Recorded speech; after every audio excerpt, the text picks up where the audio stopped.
أعوذ بالله من الشيطان الرجيم بسم الله الرحمن الرحيم يا ربي بالمصطفى بلغ مقاصدنا واغفر لنا ما مضى يا واسع الكرم اللهم صل على سيدنا محمد وعلى آل سيدنا محمد. Lamun urang nyaritakeun karomah warawali di urang para wali sanga di Banten aya Sultan Hasanuddin nu belah dieuna kitu Syekh Asnawi Caringin atuk pan Syekh Asnawi Caringin ge di Lampung kahuruan muridna kunaon atuh nyana di dieu di Caringin maremana di Caringin di Lampung muridna kahuruan di Caringin nyana tadi hareupeun masjid Caringin nyokot cai parem cek nyana parem kunaon nu di dieu anu disirat-sirat nu parem di Lampung coba ayo eta lamun lain karobah kumaha nu mantap urang di zarahan ge eta pohara jasa Syekh Asnawi mah di dieu nya mah tadi hareupeun masjid parem geus yang 3 kali nu di ditu nu parem urang mah di parem di dieu ngagebrah. Assalamualaikum warahmatullahi wabarakatuh.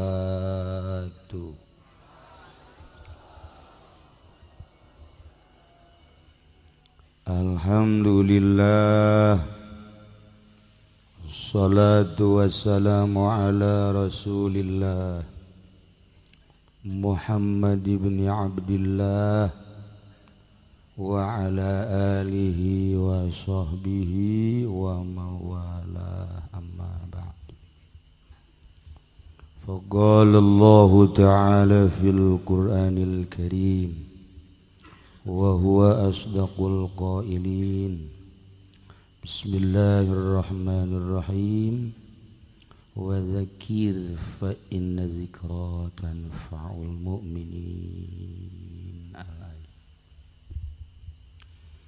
Langkung tipayun urang sami-sami nyanggakeun puja sinereng puji ka Gusti Allah anu Maha Suci parantos masihan tina rupa-rupa nikmat ka urang sadayana terutama nikmat anu kacida pisan ageungna nyaeta nikmat iman sinereng Islam. Shalawat jenareng salam mugia dilimpahkeun ka junjunan alam Kangjeng Nabi urang Kangjeng Nabi Muhammad sallallahu alaihi wasallam katut ka para kaluargina oge ka para sahabat-sahabatna rawuh para tabi'in atba't tabi'in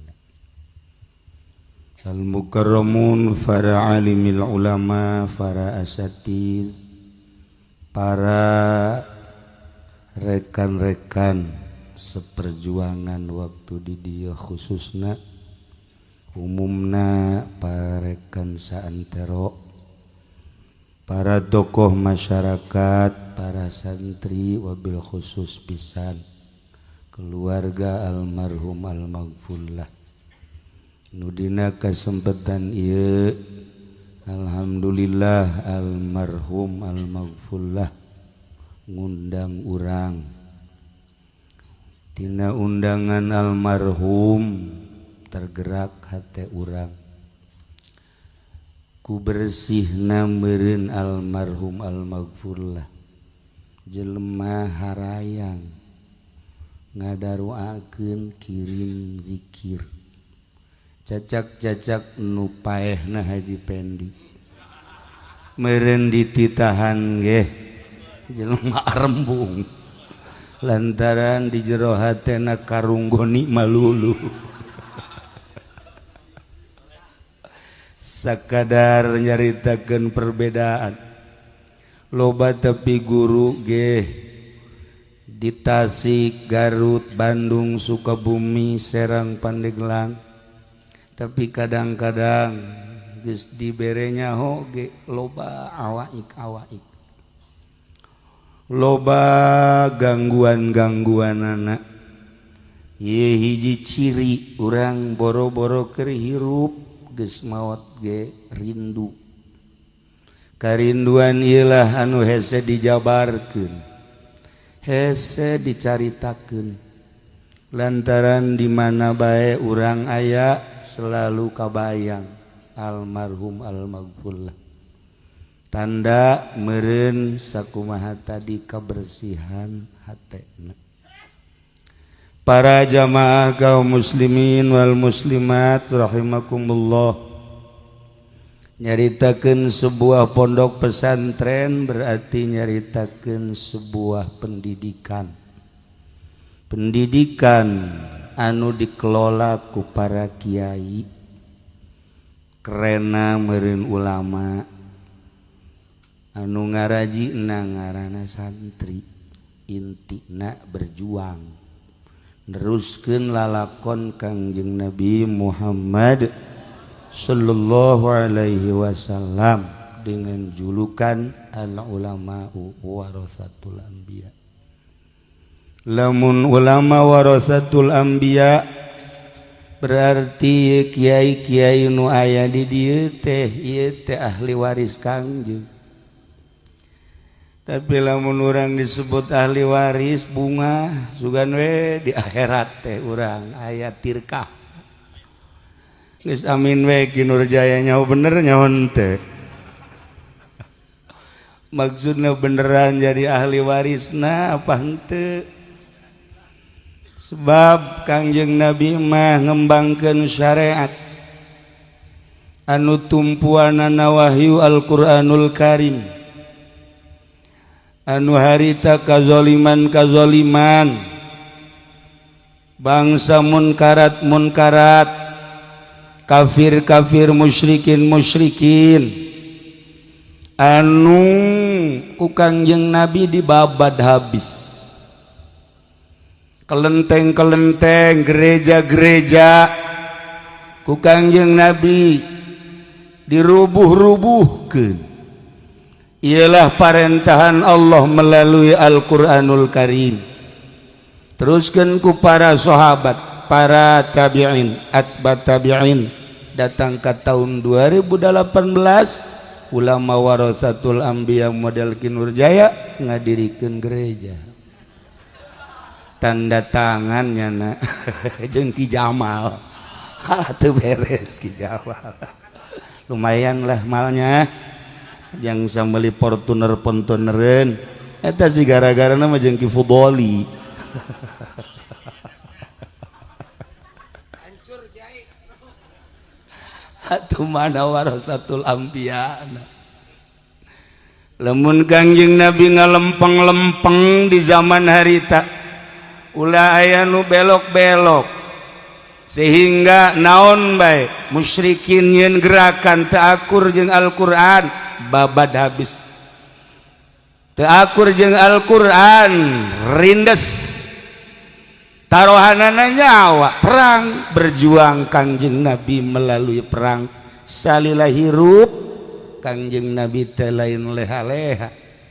Di Mekah geus puguh Kangjeng Nabi teh dihina dicaci maki, nu ngaran diciduhan mah geus teu aneh, bahkan rek dibunuh Kangjeng teh Allah ngainstruksikeun hijrah ka Madinah, sugan teh di Madinah teh rek nyantai horenganan perang barang Ki Jamal balik dicaringin Ki Fudoli, Ki Nurjaya, ya Karim ganti mobilnya sering biasa jadi berjuang. Kos gitu ya, masalah sih Ji, biasa bae sih. Masalah tuh. Tuh kan, atuh barisnya nama karitu sarua.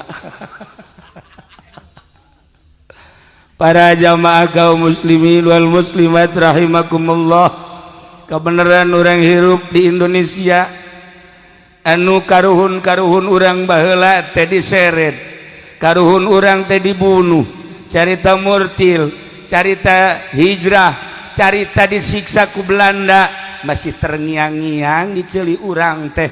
Alhamdulillah urang ayeuna merdeka berkat karuhun-karuhun urang, nikmat urang mengisi kemerdekaan di negeri tercinta Indonesia. Malah alhamdulillah segala ka istana eta ge salah satu kemajuan, salah satu keistimewaan bahwa ulama diterima di tengah-tengah negara Indonesia. Jaki Nurjaya ge meureun hayangeun diondang ka istana ngan tadi teh atuh naon deuleueuna urang istana kanyana. Sapira mencitan sapi nya na kitu ge loba anu henteu bener babalianana. Para jamaah kaum muslimin wal muslimat rahimakumullah, di zaman Belanda sebelum merdeka pesantren tetap jaya, pesantren tetap eksis. Kiai-kiai na diseret, kiai na dibunuh, kiai na dicaci dimaki, tetapi makin dicaci dimaki dibunuh, pesantren makin eksis sebab dititah teh berjual, ngalawan setan-setan, ngalawan kemungkaratan. Di zaman Belanda memeh merdeka, masya Allah pesantren tetap eksis. Setelah merdeka leuwih eksis deui, bermunculan pondok pesantren di berbagai provinsi datang ka ayeuna alhamdulillahirabbil alamin. Mun ditanya nu diperjuangkeun ku para kiai naon ayeuna, mun ditanya anu leuleumpangan ka pendopo naon nu diperjuangkeun, nu lelempangan ke provinsi naon nu diperjuangkeun, nu lelempangan ke istana nu diperjuangkeun teh naon. Nah iyalah urang masih kene himeng ketika urang ditanya nu diperjuangkeun ku ulama teh naon sih sabenerna. Jam merdeka geus bupati jaya, gubernur ja jelas, presiden ja silih ganti. Nah iyalah mun Ki Nurjaya dipanggil ka istana nu diperjuangkeun teh naon. Jawab atuh Ji. Atuh jawab. Naon nu diperjuangkeun? Tuh. Masya Allah karim. Sagadang engkeuy-engkeuyan mun ditanya nu diperjuangkeun teh naon. Guru kula ayah Banjar. Guru kula alhamdulillah putra-putra ayah ketika masantren ka dieu almarhum almarhumah bau cunanya sabaraha tahun cenah di Banjar. Ulah nanya tahun bah lah pokokna mah tamat pengen aya nu teu kacoret mah. Cak abah kunaon teh di ditu ngaji ka dieu di dieu ge nang di ditu cek itu lain deui bah hayang neuleuh beungeut abah ih sia mah lalagaan kula jeung almarhum. Nah ayah Banjar teh istimewa, kemudian ka belah dieu ka Mama Bakri sangat istimewa, komo ka Gentur ka Keresek Mama Keresek. Mun urang kuari ngaju jamul jawame di Mama Syujai hadiahna ka Mama Keresek. Urang ngaji ukudul juman syamsiah hadiahna ka Mama Keresek. Mama Nahrawi teh lain lalagaan ojol ngaji jeung Mama Syatibi. Mama Syatibi boga ukudul juman, Mama Keresek boga syamsiah. Tidinya ieu urang ojol lah ngaji duaan, nu ieu ngawurukan syamsiah, nu ieu ngaji ukudul juman, duanana jadi kiai ngebeledug di Jawa Barat. Ai Ki Nurjaya jeung Ki Jamal jana mah ojol Fortuner. Lain ojol ngaji mah geus bisa lah cenah mending ieu beda ya Karim. Udah nyaritakeun guru-guru urang di dieu di Sekong masya Allah lamun ngobrol teu kaharti kula osok nelaah mun ngobrol teh aya Karim teu kaharti tapi lamun ngaji masya Allah capetang luar biasa eueuh be galak gelep-gelep tapi lamun ngobrol teu kaharti tapi kuari makin Jamal malah mun ngobrol capetang mau ngaji teu arti. Teu Ki Jaya mah leuwih tamanya. Iya masa kadar nyaritakeun luar biasa guru-guru urang. Ulah malam Salasa sok ngaji ka Abuya jeung Ki Nur Hasan almarhum, Ki Subandi Ceret jeung Kiai hiji deui saksa mobil ulah harita dibere mobil ku almarhum Abah jeung paranti ngaji teh datang ka ditu teh Masya Allah luar biasa ngaji Bukhari ngaji naon kitu ngaranna Ukudul Jumat dicoret terus kadang-kadang surahna teu akur jeung nu dibaca Buya mah nu dibaca eta surahna nya nama nyarekanan Haji Jamal eta kan eta Buya salah satu keistimewaan Abuya anu kula katangkep harita begitu kula zarah kagentur kula masantren di Picung di Aang Baden aya Abuya kaler disebutna nya nama ngaharamkeun make cincin lantaran narik-narik kadaria pernah kula ngadatangan ngobrol ja akrab ai sakadar narik-narik kanaria mah meureun urusanana batin urusan haram urusan zahir pangjelas nyarekan ka kula teu terus atunya nama kolot kula budak teu terus akhirnya dek nanya ke Abuya make cincin teh haram apa halal sih nu sabenerna malam Salasa harita Abuya make cincin di dieu opat haju nyurahna kikieuan bae mun aya Haji Jamal dipentas jana teh cincin gitulah ahli-ahli batin ngahukuman terhadap murid-murid aya urang rangkas ngaji meureun harita rada kaseleran ku orang Bogor rada ngaharamkeun speaker atuh sababaraha minggu surahna speaker beta Abuya can kahartieun meureun ku kiai teh datang amarah ih jama sababaraha kali ge teu kaharti bae cek eta ta etalah ahli batin mah seperti kos kitu mun harita Ki Nur Jaya milu ngaji jeung kula asana dicarekanan bae unggal minggu nyana ku Abuya sebab ieu mah wajahna lain wajah kiai cek ieu mah wajah kebo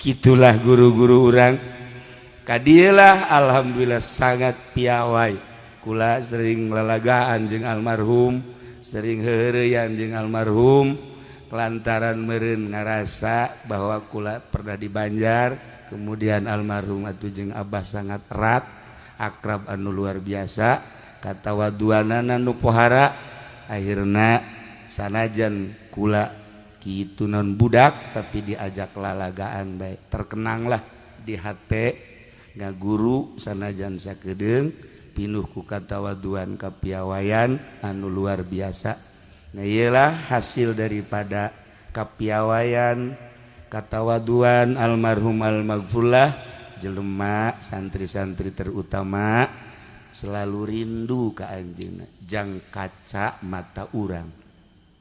Para jamaah kaum muslimin wal muslimat rahimakumullah ketika orang nyaritakeun perjuangan para ulama hese orang berjuang di Indonesia yang mantep lantaran berbeda prinsip negara sekuler artina pisah antara agama jeung kahirupan negara-negara agama-agama sementara urang anu neruskeun sepak terjang guru urang kabelah dituna Kangjeng Nabi urang Kangjeng Nabi Muhammad sallallahu alaihi wasallam kita berjuang ngembangkeun syariat melalui Al-Qur'anul Karim nu ngahiji agama jeung nagara atuh datang ka iiraha ge moal kapanggih negara mah sekuler berpisah negara jeung agama lempang masing-masing geus perekonomian ge atuh disebutna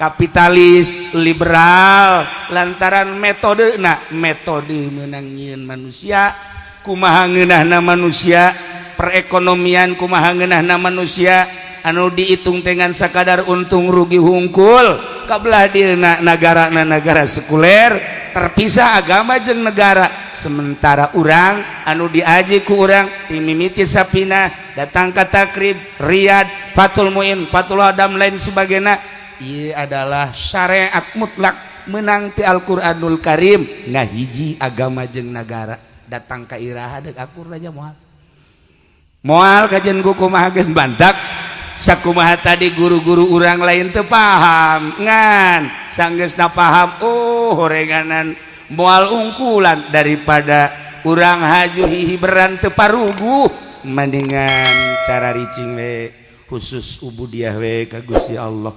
kitulah sepak terjang guru-guru urang baik di wetan maupun di kulon sebab berbenturan ketika aya sesuatu anu ku urang rek diperjuangkeun pasti orang melalui negara perjuangan agama melalui negara saha anu endek ngabela urang DPR mana anu endek ngabela bupati mana anu endek ngabela gubernur mana anu endek ngabela sebab prinsipna anu berbeda lain berarti haju urang anti ka pamarentah lain berarti haju urang cul dog tinggal igel tetapi orang ukur urang mah urang sakikieuna nya namanya na sakikituna geus atuh mun di duniana beda di akhiratna ge beda pastilah beda atuh pasti nya mangke jeung Haji Pendi ka Kenca urang mah kakatuhu kitulah para jamaah kaum muslimin wal muslimat rahimakumullah diperjuangkeun kumaha bae ge lain rek memperjuangkeun agama lain rek memperjuangkeun syariat lantaran putus perjuangan agama jeung syariat setelah ku urang diteliti jeung dikaji baca ku urang ngobrol urang telaah ku urang moal kapanggih datang ka kumaha oge geus sabaraha menteri nu talar Quran sabaraha gubernur talar Quran di DPR teh talalar Quran tetapi Quran tinggal Quran lantaran kandas eueuh nu rek memperjuangkeun agama di Indonesia hanya ieu nu memperjuangkeun agama innalillahi ibadan sayyidina Gusti Allah ngabogaan hamba-hamba anu hamba-hamba eta berbeda jeung nu sejen nya nama anu selalu diciptakeun ku Gusti Allah teh jang hadaman Allah anu diciptakeun ku Gusti Allah teh jang cinta ka Allah anu diciptakeun ku Gusti Allah teh jang bener-bener rindu ka Gusti Allah anu diciptakeun ku Gusti Allah teh jang tingalieun umat bahwa nyana adalah bener-bener memperjuangkan Allah di tengah-tengah jelema, tengah-tengah masyarakat, tengah-tengah negara anu keur teu memperjuangkan agama tapi cul bae ya Allah aya Kiai Haji Jamal memperjuangkan agama jeung Ki Fudoli unggal peuting beda-beda panggung suganten perjuangan agama horenganan ganti mobil masalah siji biasa bae sih Alhamdulillahirabbil alamin kusakitu ge geus luar biasa. Nah iyalah para jamaah jang sakadar gambaran. Jang sakadar gambaran oh kitu horenganan. Manta kaju Mama Bakri cicing, Ayah Banjar cicing, Mama Syatibi cicing. Abuya lain teu paham haju cicing. Di dieu almarhum almaghfurlah haju cicing. Abah almarhum teh keur mah aya tetesan-tetesan kenegaraan. Tapi haju kabelah dia na cicing haju ki Nurjaya ge cicing na mah odop saudara lain teu jaho nya seperti eta jang sekadar skema gambaran yuk urang berjuang melalui pondok pesantren pendidikan agama anu dilanjut ku para kiai-kiai anu terus tiba heula datang ka ayeuna encan pernah putus di Indonesia. Urang bersyukur alhamdulillahirabbil alamin. Nah lamun urang ngadengekeun tadi naon kitu ngaranna alunan suara Kiai Badus Salam mun tadi nyaho kitu mah duetkeun jeung Haji Pendi gula hayang nyaho duet kitu tah kumaha coba reaksina nyada di jalan ge geus ngomong bae we Badus Salam bejaan duetkeun cekula teh lain diduetkeun adukeun habak suara eta sangat mendukung ketika urang maca Quran tambah ku makharijul huruf ditambah ku seni-senina geus jelas Kangjeng Nabi nitah abeh urang teh betah maca Quran teh urang ngadengekeun Kiai Badus Salam Kiai Rajib jeung nu sejenna abet teh betah coba ngadengeun si eta coba ya 5 menit bae asana peureup daratang mah aya nu ngeunaheun ngajina aya nu ngeunaheun cicingna nah isi mah ngeunaheun cicingna para jamaah kaum muslimin wal muslimat rahimakumullah ternyata lamun urang nyuk surga lur mapai tapak baheula aya hiji nabi ngaranna Kangjeng Nabi Daud alaihi salam.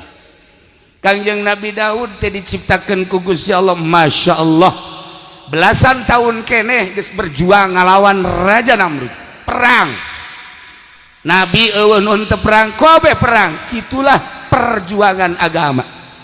Urang kuari can pernah perang urang mah. Di mana diajak perang ge jauh daek nyaho teu. Jeung di mana daek ge atuh pencana ge kan teu bisa. Atuh ki janapi pan geus kolot. Aya ki jundan nyaho bisa nyaho teu. Nah, ieu baheula mah santri-santri teh kapan tenar garagahna. Lantaran sanggeusna bisa gaji teh terus wiridan hizib. Kuari mah memeh bisa ngaji geus wiridan hizib. Jadi begitu balik lain magahan ngaji hikmat. Itu ki Nurjaya pan magang ngaji henteu hikmat henteu. Kamat. Setengah-setengah. Tapi nu jelas mah ketika berangkat perang mah atuh ke aya bae muncul. Boh di Indonesia mah boro-boro perang merangan agama, merangan jahe gitu terus bae. Santri ge geus puluntang palantingnya geus. Nyawa taruhannya beuh pohara. Para jamaah kaum muslimin wal muslimat rahimakumullah Kangjeng Nabi Daud teh diciptakeun ku Gusti Allah Masya Allah nu paling istimewa suarana suara Kangjeng Nabi Daud malain lalagaan kafal maul jari anjiryani ketika Kangjeng Nabi Daud macakeun Zabur wa idza talautu zabura kafal maul jari anjiryani mun Kangjeng Nabi Daud macakeun kitab Zabur cai nu keur lempang ret eureun Masya Allah wa taskuduhu buburiyah angin keur ngagelebuk eureun Masya Allah eta ku suara Kangjeng Nabi Daud poharana lain lalagaan wa tuzillu at-tairu manuk-manuk halali berngiuhan Kangjeng Nabi Daud diunggal-unggal tempat ku nikmat-nikmat ngadengekeun suara Kangjeng Nabi Daud wa tatuful wuhush fi mihrabi eta manunggaran hewan-hewan ti mimiti jangkrik simet ucing munding segala sapi geus ngeriu ngadengekeun suara Kangjeng Nabi Daud nikmat luar biasa indah. Maka Kangjeng Nabi nyaritakeun engke urang di surga bakal dihibur ku suara Kangjeng Nabi Daud alaihi salam. Ieu urang bakal ka surga kabehan bakal lah manya pamarentah nu ka surga ya urang lah kecuali ieu hiji cantang tuh jadi urang teh dihibur cek Kangjeng Nabi ku suara Kangjeng Nabi Daud lantaran indahna pohara Masya Allah nikmat pokoknya malam kadangkeun suara Kangjeng Nabi Daud lapar jadi sebeh leuleus jadi gagah mun urang ngadengekeun suara Haji Pendi sebeh lapar dibalik urang kuat leuleus aya kitu tanya perwatakan jelema eta dibalik jasa itu mah Jamal Masya Allah ya Kangjeng Nabi Daud pohara diundang ku masyarakat Kangjeng Nabi Daud teh di samping ngadakwahkeun Zabur teh kaya ngadenge suara Kangjeng Nabi Daud alaihi salam. Ribuan manusia ketika Kangjeng Nabi Daud macakeun kitab Zabur disiapkeun tempat teh jang hewan-hewan disiapkeun tempat teh jang kitu jin-jin seluruh makhluk-makhluk gadengekeun keindahan suara Kangjeng Nabi Daud alaihissalam. Nu modelna ketika selesai macakeun Zabur, masyarakat langsung tunduk maca 2 kalimat syahadat. Ialah maziah Kangjeng Nabi Daud alaihissalam. Tetapi ngaran ngeh manusia, tengah-tengah keistimewaan Kangjeng Nabi Daud alaihissalam. Begitu Kangjeng Nabi Daud macakeun surat Zabur, cai nu biasa eureun teu eureun. Manuk nu biasa halali bercaricing di luhur, ieu mah endahan ngararising hi berjauh. Kitu kene sato-sato hewan atuh tata dina ngeriung di Kangjeng Nabi Daud alaihissalam. Saat eta masya Allah hewan sing belecir teu daek gadengekeun. Urang lamun nyaritakeun Imam Haram aya urang Garut Kiai Siroj jadi Imam Haram Mekah, masya Allah pernah nyana jadi imam, ruku sujud ruku deui makmum masih keneh nangtung keneh bae. Percis ki Soleh Banten. Jadi di Indonesia nu suarana bagus teh ya loba nu sabenerna nu dipasang di Mekah. Konon ayeuna aya deui nu terpilih insyaallah nu bakal jadi imam haram urang Indonesia. Kuari keur kompetisi di Mekah tina suara, makharijul huruf, lagam dan lain sebagainya. Tina 40 kori Indonesia aya hiji nu terpilih. Kuari keur digodog encan dimunculkeun ke bakal timbul jadi imam haram. Insyaallah. Ialah Raja Salman nu ayeuna. Turunan ti mana? Turunan Ki Ahmad Khatib Syambas Kalimantan. Nah, masih kana digodog ayeuna ge. Aya kekurangan saeutik deui mah. Tetapi geus lulus. Jadi nilaina kudu 90,100. Nah, ieu nilaina 89. Kurang hiji. Nah, hai Ki Jamal nilaina teh nya nama teu kudu 100, menang 30 bae ge lulus. Tapi menang 3 doang. Teu lulus. Kudu diduetkeun jeung Ki Nurjaya. Di luhur kebo tapi.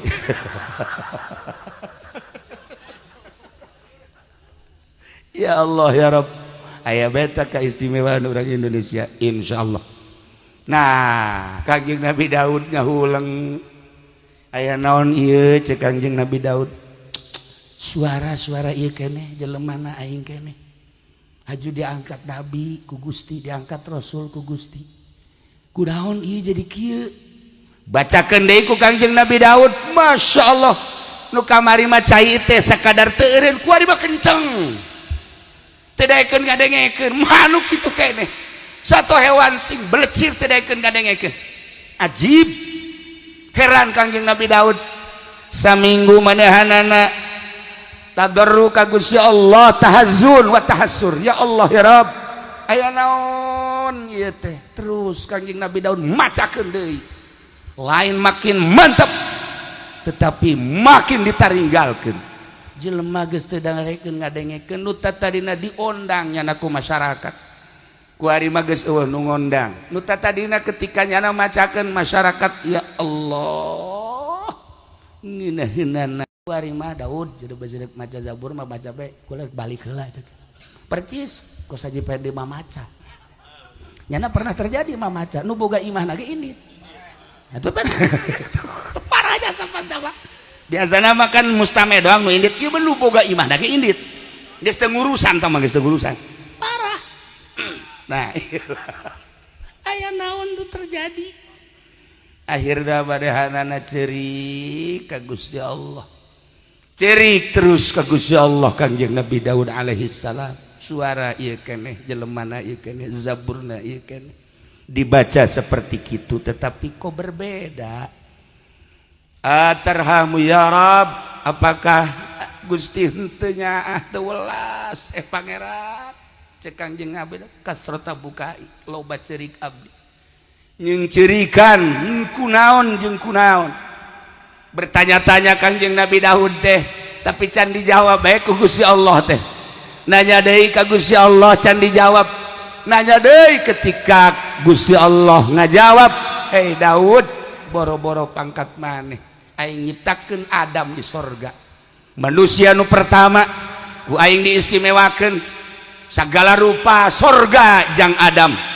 Setelah eta keung nyana sorangan diciptakeun ku aing pamajikan anak, nikmati ku maneh ta sorga jeung pamajikan maneh, asal ulah maksiat sia ka aing. Cek Gusti Allah, ketika Kangjeng Nabi Adam menikmati segala rupa di sorga, digodalah ku setan, maksiatlah menurut zohirna Kangjeng Nabi Adam.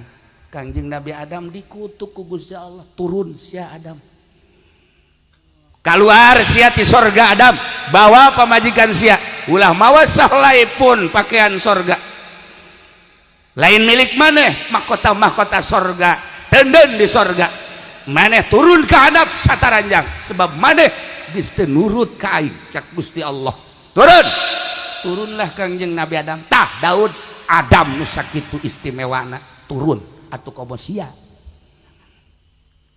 Kangjeng Nabi Adam ngahulang mantak, horeganan suara teh suara bae, makrod mah makrod bae, ilmu mah ilmu bae, maziah mah maziah bae. Ketika orang boga salah ka Gusti Allah teh saeutik horeganan boro-boro kakarak ustad, boro-boro kakarak kiai, dikiaikeun ge nyaho bener nya henteu Kiai Haji Nurjaya, Ustad Haji Jamal, Ustad Bajingan Fudoli, tambahnya nama dua jeung bajingan. Itu kakarak Ustad Kiai sakitu geus jadi mama ge. Masya Allah karim, maziah tinggal maziah, sinar ilmu dicabut ku Gusti Allah.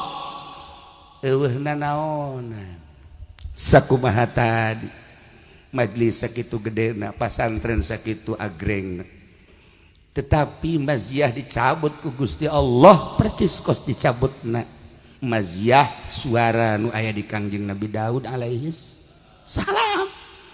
Langsung Kangjeng Nabi Daud ceuri ka Gusti Allah, cek Gusti Allah, maneh kunaon inget ka kaulangan sakadar inget hungkul teu inget kada dosa jeung kasalahan anjeun. Aing mah teu kudu diinget-inget, geus sia inget bae, komo aing teu diinget ge aing mah inget bae ka sia. Tuh Gusti Allah ge geus pohara ka Kangjeng Nabi Daud, ingetkeun dosa nu terjadi di diri maneh supaya maneh bisa tobat ka kaula, sinar ilmu jeung maziah wahyu bakal dikembalikeun deui ka anjeun wahai Daud. Ieu teh si horeng meureunanan jang urang. Sepira urang ai Kangjeng Nabi Daud mah nabi babahari meureun tobatna, tetapi ketika orang ningali di saantero Garut, Tasikmalaya, Bandung, Cirebon, Masya Allah loba kiai anu istimewa ditaringgalkeun ku santrina, encan introspeksi diri aya naon sih di dirina, jelemana nyana keneh ilmuna istimewa jeung teu kumaha, tetapi kok embungeun sih jelema ngaistifadah kana ilmuna teu hayangeun ngadengekeun. Nah iyalah meureun di jerona aya sesuatu anu Allah bendueun, tinggal orang introspeksi. Lamun mamaca datang ka ditinggalkeun ku pribumina, berarti kan eta kudu introspeksi nu sebenarnya aya naon sih di dirina. Jam maca nama eta kata keneh nu dibacana atuh kutub Robani wal Arifus Somadani, tapi pan Masya Allah meureunanan tuan seh ngamuk meureun. Tuan seh ngamuk. Iyalah para jamaah kaum muslimin wal muslimat rahimakumullah, sekedar jang gambaran kade suara anu bagus di Kangjeng Nabi Daud nu dicabut keistimewaan Kangjeng Nabi Adam, anu Kangjeng Nabi Adam diturunkeun, kemudian loba buya jeung mama-mama komo kakara kiai jeung ustad mah anu dicabut ku Gusti Allah maziahna encan kukumaha, tinggal introspeksi diri aya naon di diri urang, maka urang cari coba teangan, coba naon kasalahan-kasalahan urang, aya dokterna dicoba urang datang ka dokter-dokter anu bisa nganyahokeun. Sebab kula bagi kula kadang-kadang hayang seuri, kadang-kadang kaget, kadang-kadang mah jib. Kumaha kaajibanana baheula di zaman Gusdur selalu nyahueun bae. Kemudian kuari ka Habib Lutfi, naon bae nu terjadi kadang-kadang nyahueun. Ieu aneh ka Habib Lutfi. Ziarah ka Maroko, ketika datang ke Maroko salat di lapangan tiris anu luar biasa. Begitu salat aya jelema janggotan make calana baju sakieu make calana milu salat tapi sarakaat nyana miluna. Aju ngeusan nyana senyum bae ka hareup. Kunaon? Habib Lutfi nyahueun saha anu bebeja tah ka ditu. Bahwa aya nu milu salat sarakaat siapa itu? Aneh tah Habib Lutfi. Ketika kula ngimpi aya sesuatu impian menang 2 poe manehanana nyaritakeun ki ucing ngimpi anu kok bisa nyahu. Masya Allah karim. Ketika di Madinah kamari terjadi kula di raudhah, kemudian di raudhah aya anu ngawal askar tiluan, kemudian sholat titah sadaekna ku askar beres ka hotel. Habib Lutfi kula datang acan ka hotel nyana geus telepon. Tahu nggak itu askar siapa yang ngawal? Saya bisa nyahuan gitu. Nah iyalah meureun aya ahlina nu nyahueun karena kasalahan urang mun dicaritakeun tentang nyahona luar biasa. Nyana mah kuari atuh lelempangan ka mana ge masalah sebab hatena geus teu rubah. Keur carita-caritakeun lain hiji meureun di Indonesia meureun aya sababaraha anu model-model kos kitu. Nah ieu urang besi boga kasalahan nu tadina boga kanikmatan ibadah kok tiba-tiba jadi henteu. Nu tadina bisa giat urang hudang ti peuting kok jadi henteu. Nu tadina urang maca kitab jadi ngeunaheun tadina kok kuari jadi belet. Nu tadina urang teu pati resep kana awewe ku kuari resep. Oh ini mah biasa tah mah. Watek tah mah. Oh masalah tah mah. Gitulah para jamaah kaum muslimin wal muslimat rahimakumullah sebagai gambaran sebab ieu teh ya ngan urang nu memperjuangkeun agama. Hartina urang teh kelas-kelas salafi nu sejen ngan sakadar caritaanana hungkul agama teh kabelah ditu geus lain agama.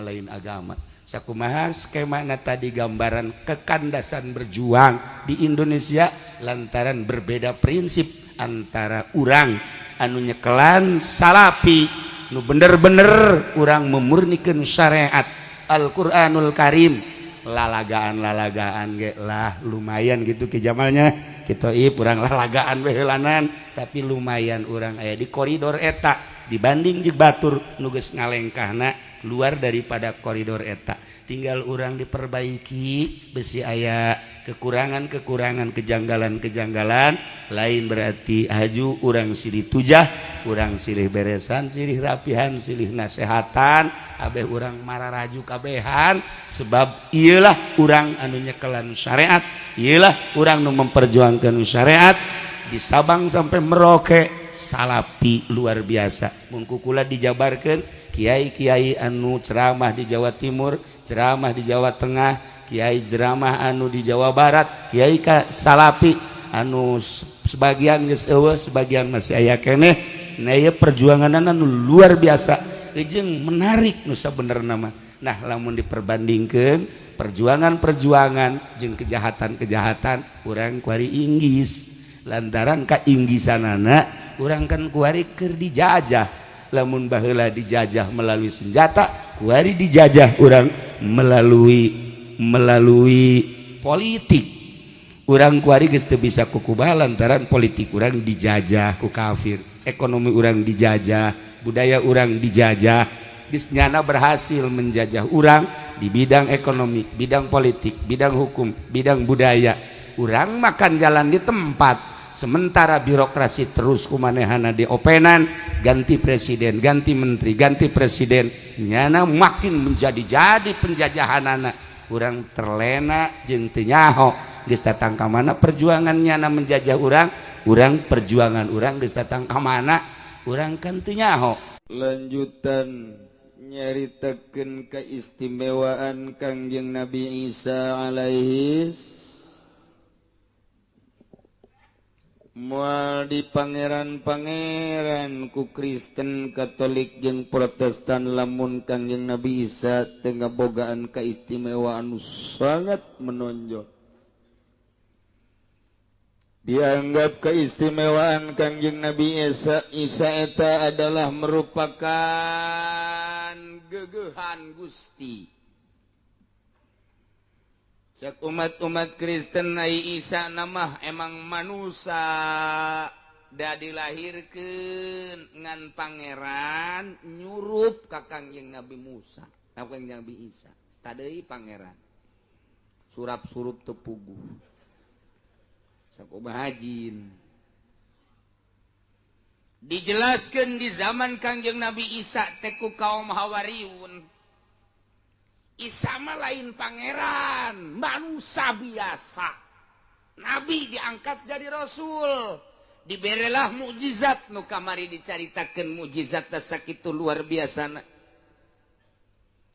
8 mukjizat menonjol terhadap Kangjeng Nabi Isa alaihi salam. Hiji, orok bisa ngomong. Lantaran Kangjeng malaikat Jibril dipiwaran ku Gusti Allah. In ayatukabbiruhil kudus tukallimun nasa fil mahdi wa kahla. Kemudian nyaho bae kana naon. Teu pernah belajar di sasaha anu ngawurukan Kangjeng Nabi Isa tapi nyahoon. Isuk bakal anu pageto bakal anu minggu hareup bakal anu nyahoon Kangjeng Nabi Isa. Bahkan unek-unek nu aya di dada manusia ditebak ku Kangjeng Nabi Isa. Nyahoon guru bingungeun ka Kangjeng Nabi Isa. Iyalah keistimewaan Kangjeng Nabi Isa. Wa iz 'allamtukal kitaba wal hikmata wat taurata wal injil. Bahkan nyen mamanukan ditiup hiber jadi manuk beneran. Dan lain sebagainya nu kamari lain letik-letik keistimewaan Kangjeng Nabi Isa teh. Mantak dianggap pangeran ku Kristen teh cek kaum Hawariyun lain pangeran tamah Rasul Allah dibere mukjizat nu engke di akhir zaman ulah-ulah Kangjeng Nabi Muhammad cek kaum Hawariyun. Ya umat Kangjeng Nabi Muhammad bakal loba nu bisaeun model kos kitu. Lain pangeran Isa teh manusia biasa diangkat jadi rasul ngan dibere mukjizat nu luar biasa. Nabi Muhammad engke mukjizat da pohara jasa cak kaum Hawariyun pengikut setia terhadap Kangjeng Nabi Isa alaihi salam ke umat Kangjeng Nabi Muhammad di akhir zaman bakal loba nu bere karomah. Di antara karomah umat Kangjeng Nabi Muhammad awewe embungeun make ini roaitu ahada asyara kaukab nuturkeun pelet tamatuh. Tak eta istimewa umat Kangjeng Nabi Muhammad. Wah. Lamun urang nyaritakeun karomah warawali di urang para wali sanga di Banten aya Sultan Hasanuddin nu belah dieuna kitu Syekh Asnawi Caringin. Atuk pan Syekh Asnawi Caringin ge di Lampung kahuruan muridna. Kunaon atuh nyana di dieu dicaringin. Maremana dicaringin di Lampung muridna kahuruan dicaringin nyana tadi hareupeun masjid Caringin nyokot cai parem cek nyana parem kunaon nu di dieu anu disirat-sirat nu parem di Lampung coba ayo eta lamun lain karomah kumaha nu mantak urang di zarahan ge eta pohara jasa Syekh Asnawi mah di dieu nyana mah tadi hareupeun masjid parem geus yang 3 kali nu di ditu nu parem. Urang mah diparem-parem di dia ngagebrah. Astagfirullah. Geus pokona mah hese wali mah. Atuh pan aya jelema deuk ka Si Abdul Qadir awewe. Terbah di gunung aya jelema nu ngazinahan di Bakekeng. Nyaho teh di Bakekeng? Tah eta bahasa Bakekeng model tah. Eta teh Inggris asli. Di Bakekeng. Dibukaan bajuna dipreteli kemudian sempakna dibuka geus dibakekeng geus dilempengkeun senjata ampuhna ta eta teh geus tinggal der asal kenop dipencet dur kumaha eta awewe mun tayang ka Gusti langsung ka Tuan Syekh Abdul Qadir ya Sultan Aulia Syekh Abdul Qadir kabeneran Syekh Abdul Qadir na kapan endek ngalah wudu make bakiak di handapna begitu dileuk cek Syekh Abdul Qadir wah dek di sinan bakiak dicekel dibalangkeun teng di Baghdad ka Mesir coba sabaraha eta jelema nu keur ngabakekeng teh kan kena bakiak jager bae dibalangkeun di Baghdad deuk ngalah wudu nu kena di Mesir coba eta pikir Masya Allah teh masih kene kakarak sakali ngan puyeng doang dibakekeng deui sakali geus sakali deui mun tayang deui ya Sultan Aulia agis ni cak eta awe tulungan abdi ya Abdul Qadir tulungan abdi kadengeun eta gegeroan awewe nu agis nian cekel deui bakiak sakali deui juager bae wah atuh geus puyeng geus saya nyaritakeun untuk kena bakiak goleh salamet awewe dibawa bakiakna aku eta awewe datang ke Baghdad ieu bakiak tuan tinggal jamaah bae pan bakiak jauh amat eta gitulah Tuan Syekh Abdul Qadir eta min jumlah ti karomah anu hese ku urang diudagna ulah kudu diudag-udag karomah baja urang salilah hayang karomah moal aya lain karomah emih mah mal bisa tuh orang hayang karomah ibadah hayang karomah tuh istidraj ka ditu al hikmah tamah al hikmah tuh kasih mah ibadah ka Gusti Allah mah ikhlas justru embung aya karomahan hayang teh ka Gusti bae dibere dunia teu hayang abdi mah dunia mah hina dibere mulya teu hayang abdi mah kamulyaan mah besi di dunia doang dibere ku batur diagung-agung teu hayang Gusti abdi diagung-agung besi hanas di dunia diagung-agung di akhirat ku Gusti dicilakakeun hayang naon atuh maneh hayang sorga teu hayang sorga abdi mah hayang naon hayang ka Gusti pada teh hayang ka Gusti teh eta angel jasa pan urang mah tetep bae hayang ka sorga bae ja atuh hayang ka sorga bae sia kunaon tahajud hayang sorga tuh sorga aja salah urang atuh henteu emang potongan sia mah kos kitu cukup jang potongan sia mah ku daek salat hayang ka sorga ge cak jang potongan urang mah ieu sedang sakitu ge ngan ai wali mah geus lain atuh jang naon sapira sorga tuh paningan kanu nyieuna tuh eta geus parah tah lamun urang geus datang ka dieu ngan lain sungut kos kitu mah mah caritaan doang ieu batin tah deuk ngaleupaskeun anapan hese eta mah kos kitu mah kudu melalui mentang mata ti peuting bari nonton main bola oh tuh kudu muter-muter tasbih da eta atuh lamun laju kitu bae moal bisa lantaran ditapakuran di muraqabahan di zikiran ditapakuran kakarak dal kitu ge lamun geus wayahna ku Gusti sedeng sia ka aing ngaharep teh bere ku Gusti kakarak plong pindah nu tadina butuh ka dunia ku ari mah henteu tadina hayang ka akhirat ka surga ku ari mah henteu geus pindah sababaraha alam ku ari mah ka Allah bae geus aya ngahiji jeung Allah tabahasa ngahiji jeung Allah eta lah nu ditentang ku para Wahabi ku para Muhammadiyah ku para gitu di luar ahli sunnah wal jamaah eta mah ngabahasakeun ngahiji jeung Gusti Manunggal eta mah bahasa nu hese ngabahasakeun iwal teh eta padahal mah justru di hate teh geus eueuh hihijian geus eueuh hulul geus eueuh ngan hese ngabahasakeunana nu mantak teu meunang ilmu tarekat dibikeun ka sambarangan jelema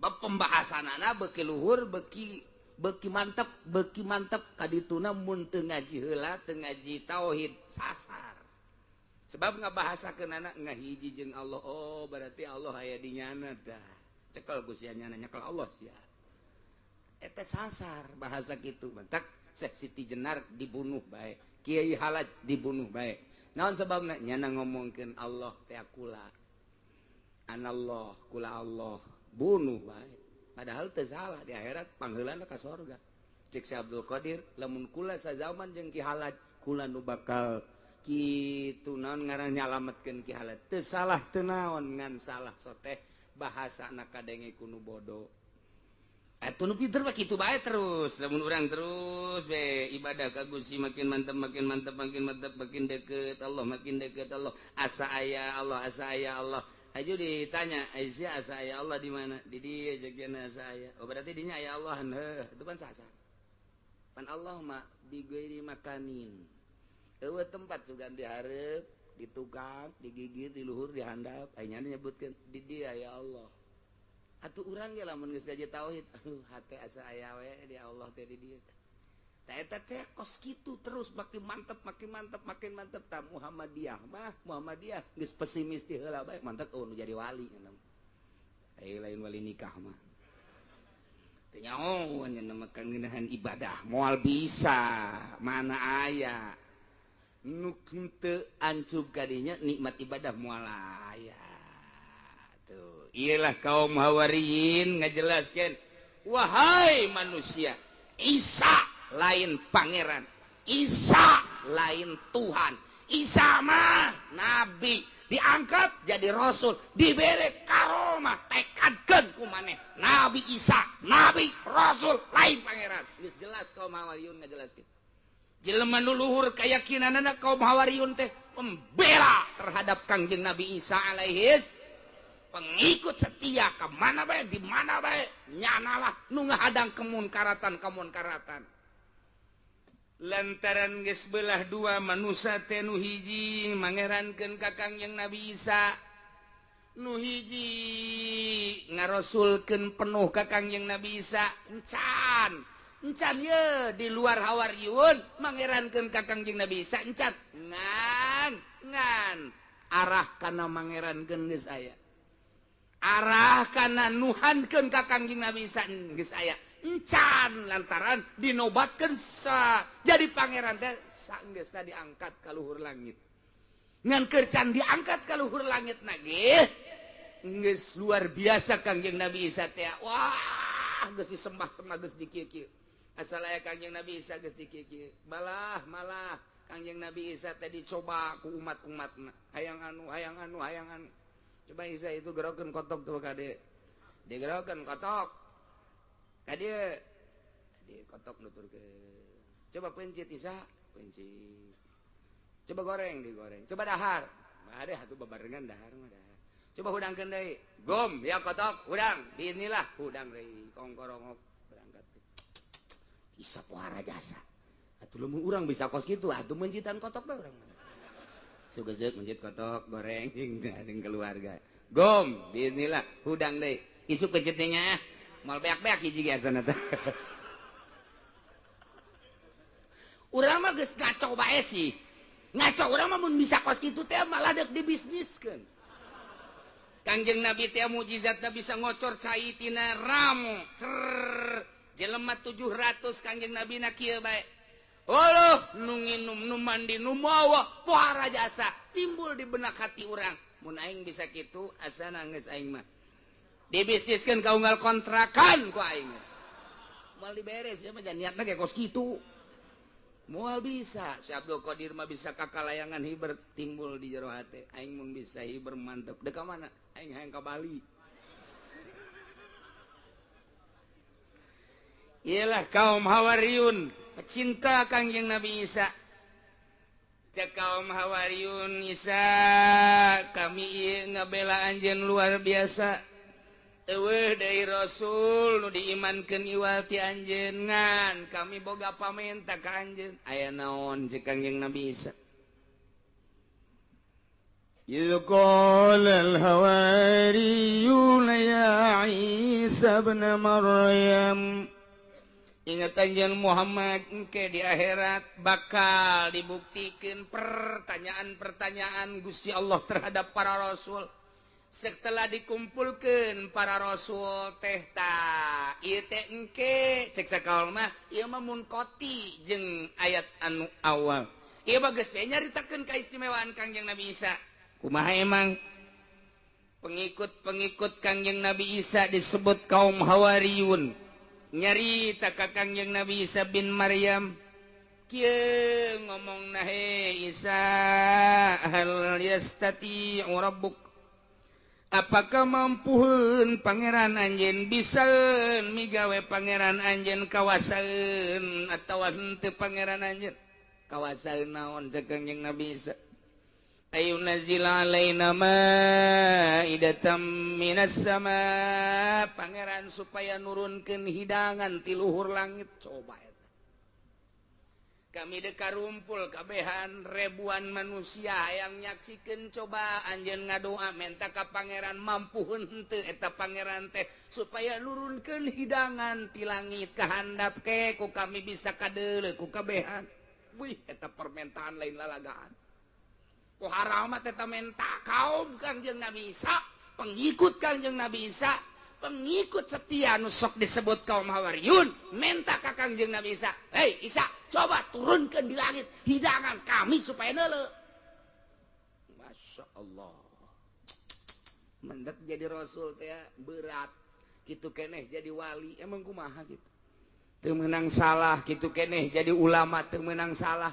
Ulah sok kaju ngadoa jadi ulama lamun boga mustajabud da'wat mah sing hade. Mentek kiai teu meunang nyapa, lain kiai nu sok supasapa mata mah jawara nu kos kitu mah. Cek mantog sia kitu.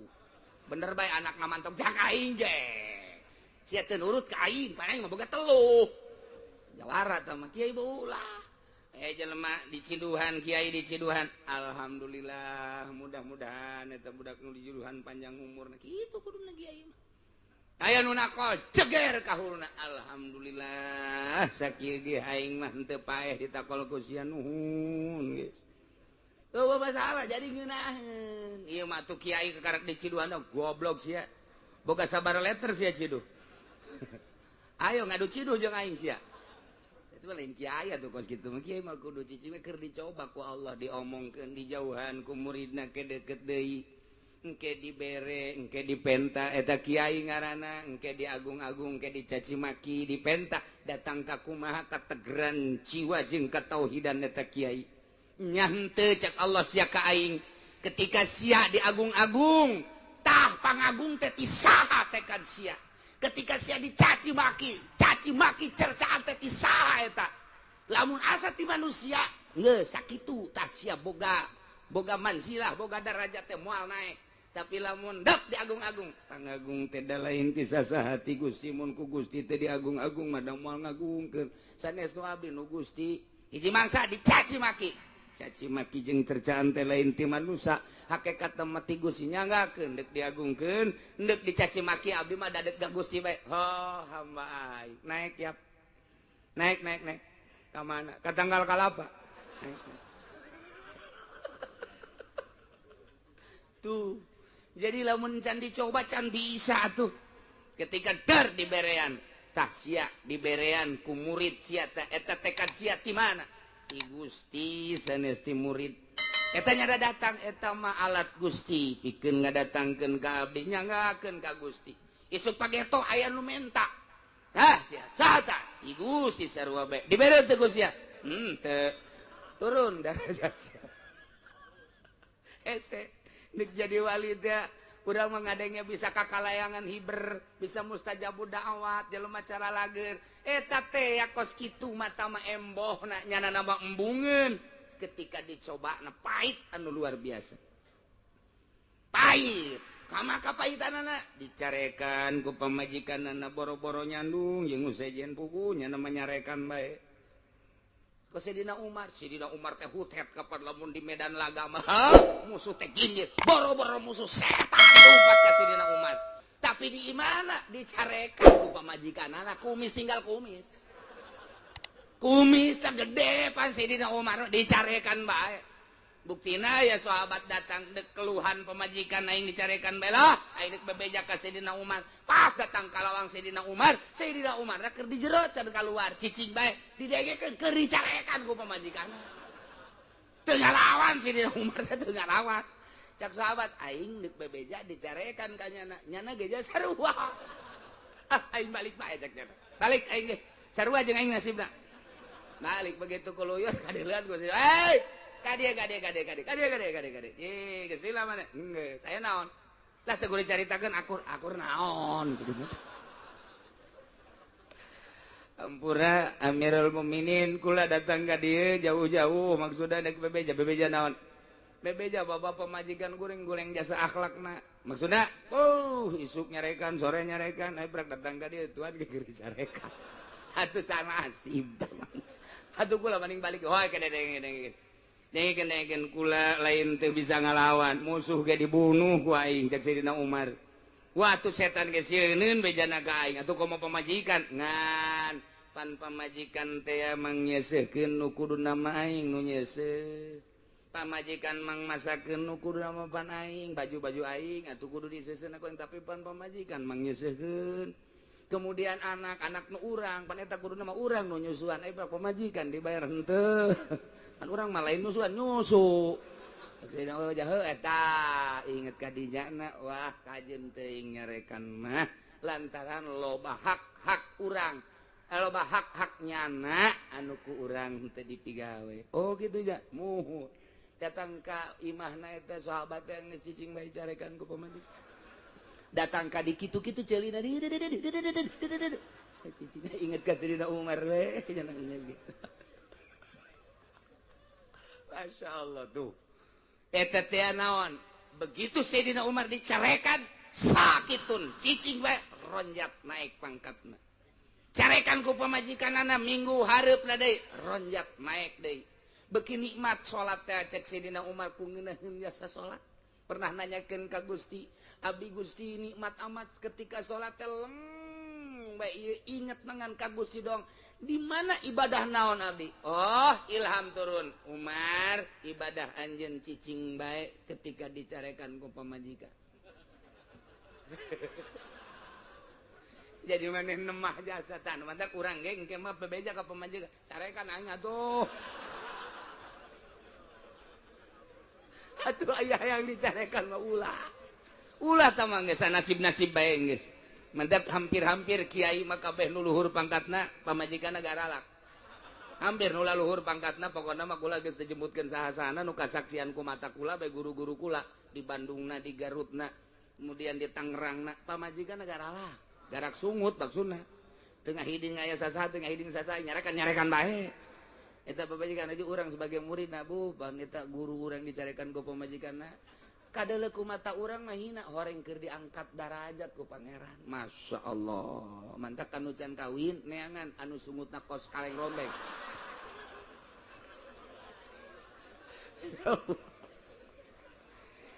Teh ieu kaum Hawariyun mintana ka Kanjeng Nabi Isa lain lalagaan. Ayunazzila alaina ma'idatan minas sama. Kami hayang nyaksian supaya pangeran bisa tante nurunkeun hidangan ti luhur langit. Kumaha cek Kanjeng Nabi Isa?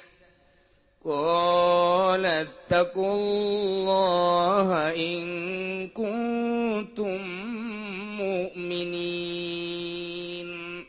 Cek Kanjeng Nabi Isa ke kaum Hawariyun, we kaum atuh ulah sok sambarangan pun tapenta teh anu wajar-wajar bae. Eta mah menta teh asana di luar kawajaran sing sieun atuh anjeun ka Gusti Allah. Lantaran anjeun teh kapan ahli tauhid nauhidkeun ka Gusti Allah percaya ka kaula bahwa kaula teh utusan Allah. Sing sieun sing rempan sing hati-hati atuh dina jijieunnan ayat ulah sok sambarangan. Bu, tama pamentaan anu lain sambarangan. In kuntum mukminin, lamun anjeun ngimankeun ka Gusti Allah, ngimankeun ka kaula sebagai rasul, ulah sok menta anu macam-macam. Kumaha teh ngajawabna?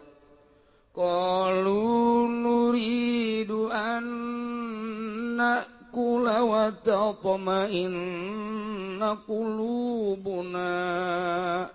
Cek kaum Hawariyun, wahai Rasul Allah Isa, kami mengharap pamenta kami hayang diturunkeun hidangan soteh ieu mah aya sababaraha harapan kami.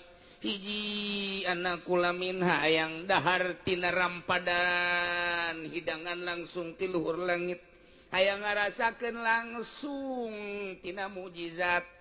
Nomor kedua nawatau inna kulubuna hayang tentrem hati kami hayang leuwih mantep keyakinan kami lain teu percaya ka anjeun sebagai rasul tapi kami supaya leuwih mantep luar biasa imanna ka Allah iman ka anjeun sebagai rasul Allah ai kitu mah doa maneh langsung teh kasaksian ku kami mantep keyakinan kami masyaallah.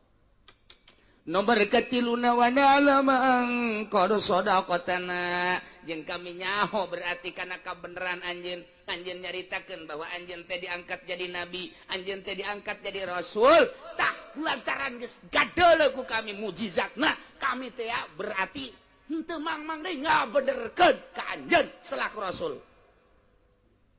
Wa takunu 'alaiha minas syahidin wa nakuna 'alaiha minas syahidin. Jeung kami langsung hayang nyaksian eta hidangan ti luhur langit kitu, kami teh hiji hayang barang dahar langsung ti langit tanpa masak deui, bahwa ieu teh mujizat. Nomor kedua supaya tentrem hate, nomor katilu supaya tambah-tambah keyakinan bahwa anjeun bener-bener diangkat jadi rasul, nomor kaopat nakuna 'alaiha minas syahidin, wami kabehan hayang langsung neuleuh nyaksian. Dengan tujuan anu bagus para pengikut Kangjeng Nabi Isa boga kahayang nu sakitu luar biasa na dipukar dipikir ku Kangjeng Nabi Isa dibulak-balik.